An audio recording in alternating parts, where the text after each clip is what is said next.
Baik Bapak Ibu Saudaraku yang dikasihi oleh Tuhan, mari kita belajar firman Tuhan. Ya, terima kasih buat respon kita semua, masih pada semangat Bapak Ibu ya di Tuhan. Ya, kita akan bicara pagi hari ini, jangan khawatir. Nah, ini adalah yang sering kita dengar dan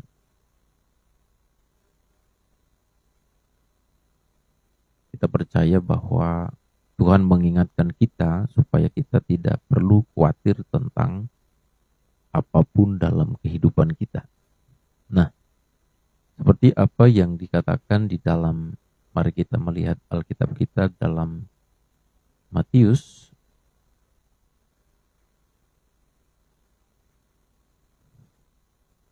pasal 6 ayat yang ke-25, di sana dikatakan, karena itu aku berkata kepadamu, janganlah khawatir akan hidupmu, akan apa yang hendak kamu makan atau minum, dan janganlah khawatir pula akan tubuhmu, akan apa yang hendak kamu pakai. Bukankah hidup itu jauh lebih penting daripada makanan, dan tubuh itu jauh lebih penting daripada pakaian? Ayat 26, pandanglah burung-burung di langit yang tidak menabur dan tidak menuai dan tidak mengumpulkan bekal dalam lumbung, namun diberi makan oleh Bapamu yang di surga. Bukankah kamu jauh melebihi burung-burung itu? Siapakah di antara kamu yang karena kekhawatirannya dapat menambahkan sehasta saja pada jalan hidupnya? Dan mengapa kamu khawatir akan pakaian? Perhatikanlah bunga bakung di ladang yang tumbuh tanpa bekerja dan tanpa memintal. Namun aku berkata kepadamu, Salomo dalam segala kemegahannya pun tidak berpakaian seindah salah satu dari bunga itu. Jadi jika demikian Allah mendandani rumput di ladang yang hari ini ada dan besok dibuang ke dalam api, tidakkah Ia akan terlebih lagi mendandani kamu, hai orang yang kurang percaya? Sebab itu janganlah kamu khawatir dan berkata, apakah yang akan kami makan? Apakah yang akan kami minum? Apakah yang akan kami pakai? Semua itu dicari bangsa-bangsa yang tidak mengenal Allah. Akan tetapi Bapamu yang di surga tahu bahwa kamu memerlukan semuanya itu. Tapi carilah dahulu kerajaan Allah dan kebenarannya, maka semuanya itu akan ditambahkan kepadamu. Sebab itu janganlah kamu khawatir akan hari besok, karena hari besok mempunyai kesusahan sendiri, dan kesusahan sehari cukuplah untuk sehari. Saudara, Bapak, Ibu, Saudara, kenapa kita khawatir? Karena kita ingin mengendalikan apa yang sebenarnya tidak bisa kita kendalikan. Nah, jadi sederhananya begitu. Kita ingin mengendalikan apa yang di luar kendali kita. Tapi kita ingin mengendalikan. Kita ingin memastikan apa yang kita harapkan seperti itu terjadi, tapi itu di luar kemampuan kita. Nah, itu yang membuat kita bisa khawatir. Maka khawatir itu dalam bahasa Yunani disebut merimnao. Merimnao itu artinya pikiran yang terpecah atau pikiran yang terbagi. Nah, karena kita sedang mengharapkan satu kepastian di tengah-tengah di mana kita tidak punya kuasa untuk memastikan apakah hal itu akan terjadi seperti yang kita harapkan. Nah, ini yang jadi masalah. Kita berusaha ingin mengendalikan apa yang tidak bisa kita kendalikan. Sehingga kita tidak mampu, tapi kita berusaha dan itu tidak mungkin terjadi. Sebabnya kita jadi khawatir. Kita khawatir. Tentu khawatir itu sendiri bukan berarti sesuatu yang salah gitu ya. Artinya khawatir dalam kadar tertentu untuk membawa kita menjadi waspada, menjadi kita memberikan sebuah rencana yang lebih baik lagi, atau kekhawatiran kita membuat kita makin bergantung kepada Tuhan, itu hal yang baik. Tapi yang dimaksud Tuhan di sini adalah bagaimana orang-orang pada kala itu memiliki kekhawatiran seolah-olah hidup mereka ditentukan oleh keadaan mereka. Karena memang keadaan mereka pada saat itu adalah sangat mengkhawatirkan secara ekonomi. Makan minum mereka sangat terancam gitu ya. Makan minum kebutuhan mereka sangat terancam. Ini beda kasusnya mungkin dengan kita. Kalau makan minum kita sudah tidak perlu khawatir kan gitu. Tapi ada hal lain yang perlu kita khawatirkan. Kadang-kadang khawatir bagaimana nanti anakku ini ya, berhasilnya nanti ini, bagaimana anakku ini nanti adanya jodohnya ini, bagaimana anakku ini adanya nanti anaknya ini, bagaimana anakku ini adanya nanti masa depannya ini. Nah itu kan seringkali yang kita khawatirkan, padahal kita nggak punya kendali kan, nggak punya kendali atas hal itu. Masa depan anak-anak kita nggak punya kendali, kita nggak bisa memastikan. Sekalipun kita siapkan, contohnya ya sebagai orang tua kita mesti kita siapkan dana pendidikannya, kita siapkan apa yang diperlukan untuk kebutuhannya, kita siapkan sekolah yang baik kepada dia. Tapi kita tidak bisa memastikan, apa yang akan dialami di depan. Maka seringkali karena kita ingin mengendalikan masa depan anak-anak kita dengan kemampuan kita yang tidak mungkin bisa mengendalikan, maka disitulah kita khawatir. Disitulah kita jadi pikiran terpecah. Lalu apa yang Tuhan mau pesankan? Tuhan mau pesankan seharusnya apa yang di luar kendalimu, jangan kamu coba mengendalikan. Tapi apa yang di luar kendalimu, kamu harus percaya kepada Allah yang mengendalikan segala keadaan. Nah itu yang semestinya. Nah yang semestinya itu adalah bagaimana apa yang tidak bisa kita kendalikan, jangan coba kendalikan. Seperti yang saya katakan, masa depan anak-anak kita, ya contohnya kita berkata, aduh gimana nanti anakku ini ya, udah tua mungkin atau sudah berumur lah lebih tepat, adanya nanti jodohnya ini. Kan banyak orang tua, apalagi kalau anaknya itu anak gadis gitu ya, udah tua khawatirnya luar biasa. Makanya setiap ditanya itu biasanya, adanya pacaran, kapan lagi kau menikah, kapan lagi kau menikah. Saking khawatirnya seorang ibu kepada putrinya, kadang-kadang putrinya pun jadi stres juga mikirin kata-kata itu terus kan. Terus didesak. Wah, alasannya memang iya Inang, supaya gimana lah, supaya kamu kan mama supaya tenang, kalaupun mama harus meninggal, kamu sudah punya jodoh gitu ya. Tapi sebenarnya itu adalah ekspresi kekhawatiran sampai membuat orang lain juga jadi tidak nyaman. Bukan berarti tidak boleh kita mengingatkan atau bertanya hal begitu kepada anak-anak kita. Tapi yang jadi masalah, kalau itu menjadi sebuah kekhawatiran, seolah-olah kita berpikir, duh gimana nanti anakku ini kalau nggak ada jodohnya ya? Gimana nanti anakku ini kalau aku mati, dia belum kawin-kawin ya? Gimana nanti anakku ini ya kalau nggak punya anak selamanya ya? Contohnya kan begitu. Ini kan di luar kendali kita. Tapi kita berusaha mengendalikan dalam pikiran kita yang sangat terbatas ini. Ya iya, itu yang membuat kita dampaknya jadi stres. Nah, sebuah penelitian mengatakan bahwa orang yang kekhawatirannya itu begitu besar, dia akan memberi efek kepada kesehatan secara fisik gitu. Bisa dia mengalami stres, bahkan juga kesehatan fisiknya bisa dipicu oleh rasa stres dan khawatir itu, jadi membuat fisiknya lemah. Padahal ada seorang filsuf memberikan sebuah penelitian ya, bahwa apa yang dikhawatirkan oleh manusia ini penelitian maksudnya sudah disurvei kepada orang secara nyata, bukan cuma opini. Kalau opini itu kan cuma pendapat kan. Menurutku si anu itu sakit perut, itu kan opini kan. Tapi supaya kita tahu dia sakit perut atau tidak, kita mesti cek ke rumah sakit atau ke puskesmas. Ya benar, dia sakit perut.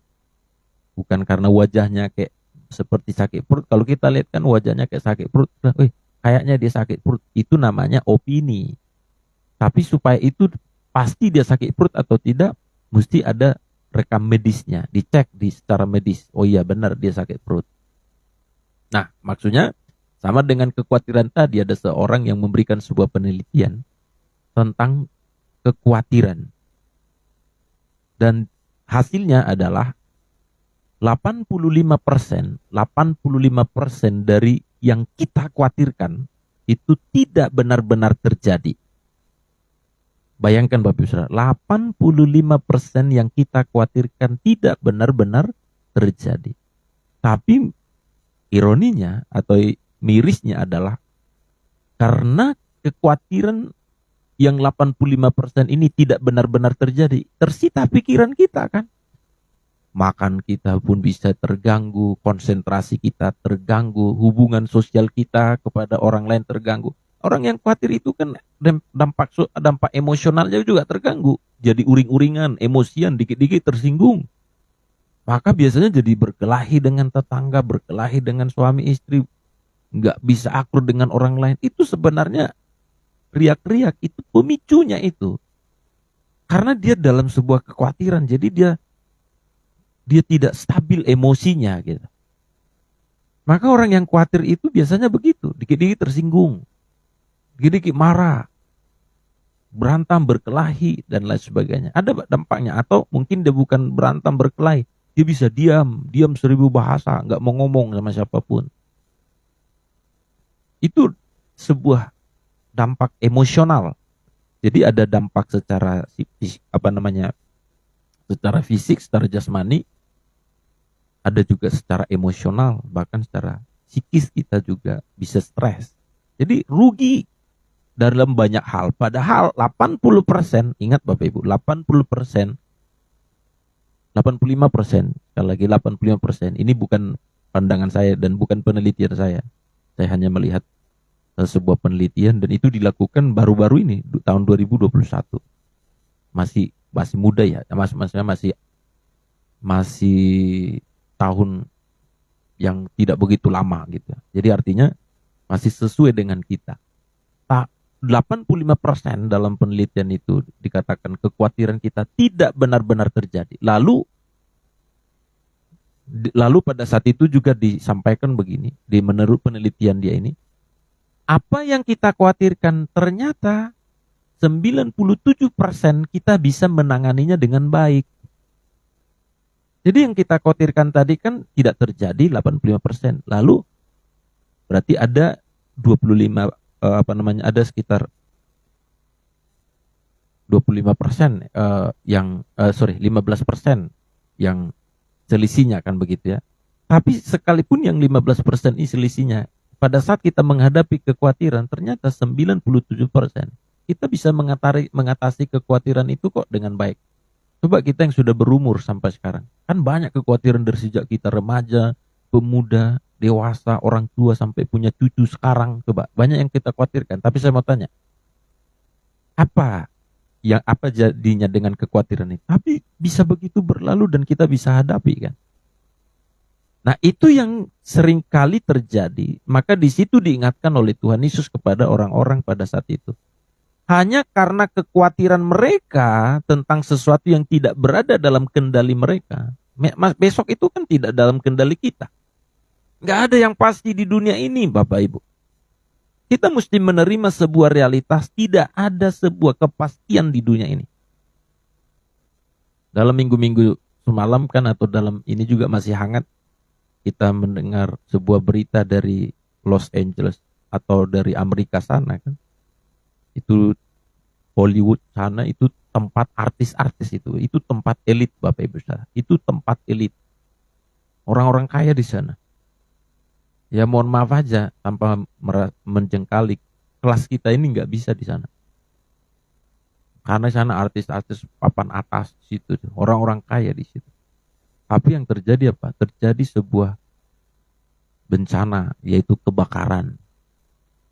kebakaran sampai banyak rumah-rumah yang mewah itu juga terbakar, saudara. Kita ikut prihatin dengan keadaan ini. Tapi yang saya maksudkan begini, kenapa orang-orang artis-artis Hollywood itu pergi ke Los Angeles sana atau buat sebuah rumah yang nyaman di sana? Mereka kan ingin menciptakan kenyamanan, atau kalau saya sebut istilahnya surga di dunia, kan begitu ya, membuat surga di dunia. Dan itu ya fine-fine saja karena dia punya kekayaan. Kan kita juga kan cari rumah, kan pasti nyari rumah yang nyaman bagi kita juga. Ya tentu sesuai kemampuan ekonomi kita kan. Nah kalau kita punya banyak uang, kita buat juga villa di tempat yang nyaman kan. Ibaratnya kan begitu. Artinya dalam konteks itu kan kita tidak boleh menganggap itu sesuatu yang salah. Mereka mencari tempat yang nyaman untuk diam, untuk tempat tinggal, ya sok aja kan begitu. Tetapi yang saya mau katakan begini, sekalipun orang merasa itu tempat yang elit, tempat yang nyaman, ternyata dalam sekejap bisa menjadi api dan gosong. Nah, dan saya juga harus katakan kita tidak boleh, ya kita dewasa secara rohani ya, jangan menganggap ini, wah itulah orang mereka dihukum karena dosa, itu semua segala macam. Wah karena ada penghinaan semua segala macam. Kita nggak boleh terlalu dangkal dalam bereaksi kepada hal-hal seperti ini. Kalau mau dihukum, apa memang cuma mereka yang berdosa? Kita juga layak dihukum kok. Tapi itu bisa, tapi gini, itu adalah sebuah bencana alam yang dijadikan Tuhan jadi pelajaran kepada mereka dan kepada kita juga. Jadi setiap peristiwa jangan cuma kita anggap, waduh itulah mereka itu terkutuk, mereka itu dihukum Tuhan. Jadikan semua peristiwa dimanapun dengan siapapun menjadi pelajaran. Dan kepada kita, menginsafkan kita. Lalu poinnya contohnya, kalau saya agak menyimpang sedikit. Apa yang kita petik daripada pengalaman orang-orang yang ada di Los Angeles sekarang itu? Yang ada di Hollywood. Itu berkata, oh iya ya, dunia ini bukan tempat yang nyaman. Tidak ada sebuah tempat yang bisa memproteksi, memastikan kita akan nyaman dan tenang. Sebabnya kita disadarkan hanya Tuhanlah tempat yang nyaman. Maka itu membuat kita jadi mengingat kepada Tuhan. Nah itu yang salah di orang-orang yang khawatir pada ayat 25 ini. Karena kekhawatiran mereka sampai mereka lupa akan Tuhan yang mampu mengendalikan seluruh kehidupan mereka, yang mampu memelihara hidup mereka, yang mampu menjamin hidup mereka. Sama dengan kita. Kalau Bapak Ibu Saudara berpikir hanya karena kita mau mengendalikan anak kita di masa depannya, lalu kita seperti menggenggam dia terus, memikirkannya terus, lalu memastikan dia, kan begitu ya. Sampai kita begitu kekhawatirannya luar biasa. Itu artinya kita menjadi Tuhan bagi dia. Kita harus mengingatkan bahwa dia punya Tuhan. Sekalipun anak kita di luar luput dari pandangan kita, kita tidak lihat dia 24 jam. Kita mesti ingatkan, nak, mama tidak bisa lihat kamu 24 jam, bapak tidak bisa jaga kamu 24 jam, tapi kamu mesti percaya ada Tuhan yang menjagamu. Ada Tuhan yang memeliharamu. Ada ya Tuhan menyertai masa depanmu. Ada Tuhan yang memenuhi kebutuhanmu. Itu semestinya. Tetapi orang-orang ini, mereka khawatir sampai mereka seolah-olah tidak punya Tuhan yang mengendalikan hari besok. Nah di sini menjadi pelajaran penting bagi kita. Sama seperti sekarang banyak orang takut, khawatir gitu. Khawatir, waduh, gimana ya penyakitku ini? Jangan-jangan aku nanti mati pula gitu ya. Khawatirnya berlebihan, sampai ada orang saking khawatirnya nggak mau di-check up kan gitu ya. Nah nanti kalau aku check up, dokter bilang macam-macam, nanti tahu pula penyakitku apa. Ada orang begitu, saking khawatirnya itu. Padahal mestinya kan kita mesti menerima fakta, menerima realita. Lalu ketika kita menerima realita, menerima fakta, apa yang terjadi? Kalau kita sehat, puji Tuhan. Enggak sehat juga, puji Tuhan. Kita percaya kita punya peluang kan untuk terus bergantung pada Tuhan. Dan kita percaya Tuhan bisa menjamah, menyembuhkan, bahkan juga memberikan mujizat kan. Bahkan kita bisa lebih bijaksana lagi ke depan. Itu penting saudara. Jadi dalam beberapa hari yang lalu kebetulan ada sebuah program pemeriksaan gratis untuk khusus para pendeta kan, saya ikut dan memang ini sudah sering kita ikuti. Kita bisa kalau kita mau setiap tahun bagi seorang pendeta boleh kan gitu kan untuk check up. Nah, jadi waktu diperiksa semuanya, ya memang diperiksa jantung, diperiksa bagian dalam, diperiksa darah, semua air seni juga diperiksa semua. Lalu ada beberapa, ya pastilah nggak mungkin kan sehat 100% kok. Ada beberapa rekomendasi, contohnya, wah ini kolesterolnya mesti dikurangi, jadi ada selisihnya berapa kan begitu kan. Nah, termasuk berat badan juga saya disuruh mesti turunkan lagi 4 kilo lagi. 4 kilo mesti diturunin, padahal saya merasa sudah kurusan kan gitu. Kebetulan saya juga setiap pagi saya habis mesbah doa biasanya 1 jam saya mesti olahraga, mengeluar sampai berkeringat gitu ya. 1 jam itu mesti saya berkeringat untuk melatih jantung karena melatih otot-otot kan begitu. Nah, lalu kita lihat ada rekomendasi. Nah, ini nanti coba dicek lagi, ini mungkin ada perlu dipastikan kenapa ini bisa terjadi. Lalu dikatakan lagi ada harus disuntik ada seperti vaksin atau hepatitis B kan gitu ya. Nah, itu artinya untuk memastikan. Tapi ada orang ketika tahu penyakitnya, khawatirnya luar biasa. Saking khawatirnya, jadi penyakit itu pun jadi makin subur ya, makin subur. Nah, makanya Bapak Ibu Saudara, kita saat ini harus mulai berhenti mengkhawatirkan apapun, seolah-olah kita tidak punya Tuhan yang mengendalikan kita. Ini kalimat ini penting. Kita berhenti mengkhawatirkan sesuatu di mana pada saat itu seolah-olah kita tidak punya Tuhan yang mengendalikan sesuatu, yang memelihara, yang memenuhi apa yang kita butuhkan. Khawatir untuk berwaspada itu baik.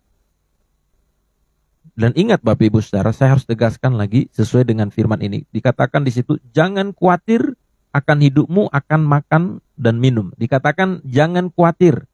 Tapi ada orang lagi salah mengerti ayat ini. Dikatakan jangan khawatir. Akhirnya dia jadi santai-santai. Kita kan gak perlu khawatir. Jadi gak bekerja keras. Jadi gak menabung. Jadi gak berinvestasi. Kan kita gak perlu khawatir, Pak. Apa yang ada hari ini makan habis, setelah itu gak perlu dinabung. Loh, Tuhan ngomongnya yang tidak boleh itu khawatirnya. Yang tidak boleh itu khawatir, tapi untuk bekerja keras, untuk menabung, untuk memikirkan, merancang masa depan itu harus.